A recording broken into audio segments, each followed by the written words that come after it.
Terima kasih Anda bersama kami, Saudara, di Saling Silang. Saya kembali ke Pak Yoga. Pak Yoga, kalau kita melihat ada solusi komprehensif untuk Tanah Abang ini ke depan sebenarnya seperti apa? Ya, sebenarnya seperti Bang Rahmat tadi cerita. Jadi kalau kita merunut gampang sebenarnya. Di dalam RT RW dan RDTR Jakarta 2030 ya, itu dijelaskan bahwa kawasan Tanah Abang, kawasannya loh, kita tidak hanya bicara pasarnya, tapi kawasan Tanah Abang ini direncanakan menjadi pusat perdagangan internasional. Karena kita tahu sekarang pun pembelinya itu dari Asia, dari Afrika. Ini kan potensial ekonomi yang luar biasa. Tetapi dikelola dengan benar, menjadi kawasan terpadu namanya. Kawasan terpadu ini kita bicara kalau dalam bayangan kami namanya bagaimana mengintegrasikan tadi stasiun kereta api yang ada nanti dengan MRT, LRT, BRT ini kan harus nyambung semua gitu. Bahkan kalau kita dari orientasi internasional, kalau perlu nanti ada kereta khusus ke bandara. Jadi orang turun dari bandara naik kereta api langsung ke situ gitu. Sediakan pusat belanjaan dan juga hotel berbintang. Jadi teman-teman dari Asia, Afrika pun kalau mau menginap belanja di situ nyaman gitu. Satu gitu kan. Kedua, karena ini akan jadi kawasan terpadu, maka seluruh pembeli ataupun orang yang mau datang ke Tanah Abang direncanakan menggunakan angkutan umum. Disitulah nanti disediakan macam-macam tadi.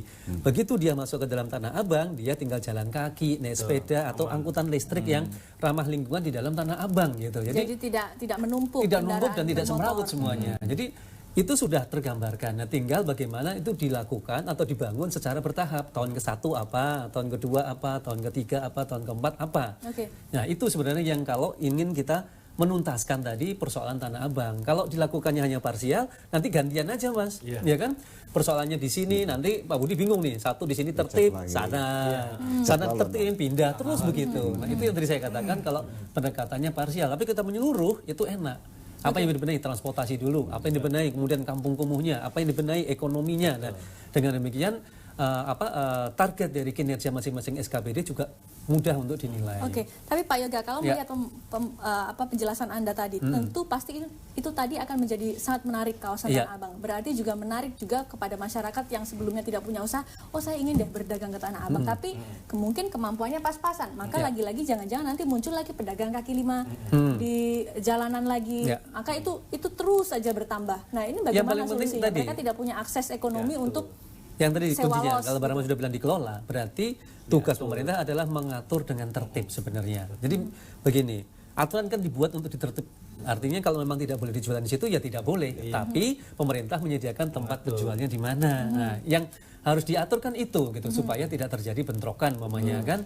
Terus kemudian kedua yang tidak kalah penting yaitu tadi penataannya tidak bisa parsial tetapi kawasan secara keseluruhan. Kalau kita bicara maunya pasar perdagangan internasional itu kan mulai dari yang atas sampai yang ke bawah semua tersedia gitu. Jadi itu yang bisa dikembangkan. Pak Budi, kalau misalkan ada anggapan bahwa penertiban di Tanah Abang itu bergantung dengan pemimpinnya. Zamannya Pak Jokowi, Pak Ahok dulu sempat ada optimisme, wah ini sudah teratur lagi nih, ini berhasil gubernurnya. Tapi ketika kemudian berganti gubernur, wah ini kendor lagi. Tadi malah Pak Rahmat bilang, wah ini kalau ada uangnya dijaga, kalau nggak ada uangnya nggak dijaga. Maksudnya gini, anggaran untuk menjaga pasar Tanah Abang itu harus ditingkatkan supaya jangan Satpol PP bergerak kalau anggarannya ada doang. Emang bener anggarannya terbatas. Silakan Pak Budi. Jadi begini, pedoman kita bekerja bukan karena gubernurnya siapa, tapi ada peraturan daerah. Ada peraturan daerah, walaupun memang breakdownnya ada juga peraturan gubernur, Pak Gubernur yang menerbitkan, baik itu kebijakan tertulis dalam bentuk pergub ataupun kebijakan perintah lisan kita akan laksanakan. Nah, terkait dengan yang tadi ditanyakan masalah tergantung gubernur itu tidak.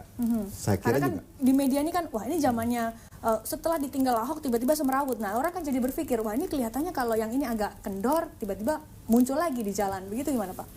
Iya, kalau kacamata kami Satpol PP kesemrawutan itu tidak seperti yang dibayangkan, tidak seperti yang diberitakan karena memang dalam konteks saya nggak paham. Yang pasti kita setiap hari melaksanakan tugas. Kalau kemudian itu dari persepsi orang lain, penilaian masyarakat kita ataupun kinerja Satpol PP ini masih lemah, ini menjadi bagian dari tugas kami pimpinan di Satpol PP untuk terus meningkatkan kinerja itu. Siapa sih Pak pihak yang paling sulit dihadapi ketika penertiban Tanah Abang? Saya kira memang pedagangnya itu kan Ada yang memang asongan, pakai roda. Kita gebah di sini, iya. Dia pindah ke sana, kita putar lagi, dia datang lagi, seperti itu. Tapi kalau kemudian sudah direlokasi yang tadi itu penataan, saya juga minta bantuan kepada masyarakat yang lain, bahwa memang kepatuhan terhadap aturan itu tidak hanya menjadi tanggung jawab aparat saja, tapi masyarakat pun juga harus mendukung. Perlu ada kepatuhan di sini. Oke, nah sekarang saya ke Pak Rahmat. Pak Rahmat, kalau diminta dukungan oleh Pak Budi, kira-kira dari warga Tanah Abang apa yang bisa diberikan untuk mendukung pemerintah? Saya testimoni aja, ketika Ahok sulit merapikan Tanah Abang, ditolak habis-habisan. Saya anterin Sekda, ketemu tokoh-tokoh Tanah Abang. Pak Saifullah. Kita ketemu di masjid, kita ketemu di sini sama komunitas, kita ketemu sama tokoh-tokoh pedagangnya, kan masing-masing pedagang punya koordinator. Selesai, nggak ada masalah. Jadi sebenarnya masalah komunikasi tidak ada masalah di kita sana. pasti dukung gini. Tanah Abang itu harus jadi destinasi belanja Wisata. yang semua warga Indonesia tuh happy. Kalau ini dihilangkan, Indonesia kerugian besar. Kalau yang di pasar Tanah Abang itu untuk ekonomi yang tinggi, dia mampu beli kios. Kalau yang pedagang-pedagang yang di jalan ini, yang namanya pedagang kaki lima, asal tidak melanggar aturan, maksudnya Perda 8 pun tidak dilanggar, lalu trotoar pun tidak dilanggar, ditertibkan, lalu direlokasi ke tempat yang pas. Saya akan usulkan kepada Anies Sandi, seperti di Bandung tuh di Ciampelas. Kalau perlu Kiai Haji Mas Mansur atau Jati Baru dikasih beton, atasnya teras buat pedagang. Kedua, sekarang mobil yang melewati jalur-jalur pusat keramaian itu udah berkurang. Mobil ya, kebanyakan Kopaja. Kalau bis sebelum pusat keramaian dia udah muter. Jadi dia tidak melalui masuk ke Jati Baru yang ramai, dia jadi sudah nggak muter. nambah kemacetan. Iya, gampang lah bisa diatur. Kalau dia bisa bikin reklamasi begitu sulitnya, gedung bertingkat segala macam bisa dijual, masa nata Tanah Abang nggak bisa? Ingat, yang ditata ini warga negara Indonesia sama seperti kita matanya. Jadi harus kita perhatikan itu penting. Kalau pemerintah dan aparat seperti Pak Budi ini menjalankan tugas supaya tertib. Baik. Pak Muslim, mungkin ada catatan terakhir Pak terkait dengan penataan Tanah Abang kalau dari sisi sosiolog? Ya, jadi penataan itu tidak hanya dari masyarakatnya, pedagangnya, partisipasi masyarakat. Masyarakat itu sangat penting, mereka terlibat mengawasi, kemudian mengontrol, kemudian ikut membina para pedagang di situ. Dan itu kan ada RT, RW, mereka harus dilibatkan semuanya, termasuk pedagang tadi itu, asosiasi pedagang, mereka semua mesti terlibat di situ hingga mendapatkan manfaat ya.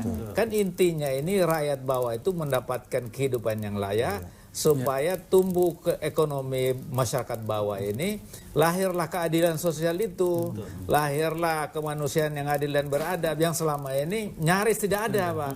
Jadi negeri ini dibangun tuh orang-orang yang sudah kaya, Pak. Sekarang saatnya di bawah Anies ini ingin membangun supaya orang-orang bawah itu yang termarginalisasi, terpinggirkan, mendapatkan manfaat ekonomi hingga negeri ini kuat.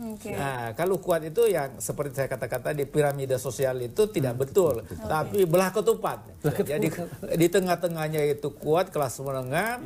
Tadinya anak buahnya Pak Lulung dan teman-teman semuanya termarginalisasi, mereka menjadi soko guru ekonomi Indonesia. Dan saya kira itulah yang kita harapkan. Baik, terima kasih Pak Yoga, Pak Budi, dan Pak Rahmat atas waktunya bersama kami di Saling Silang. Demikian adalah akhir Saling Silang pada malam hari ini. Saya Ratna Dumila, sampai jumpa.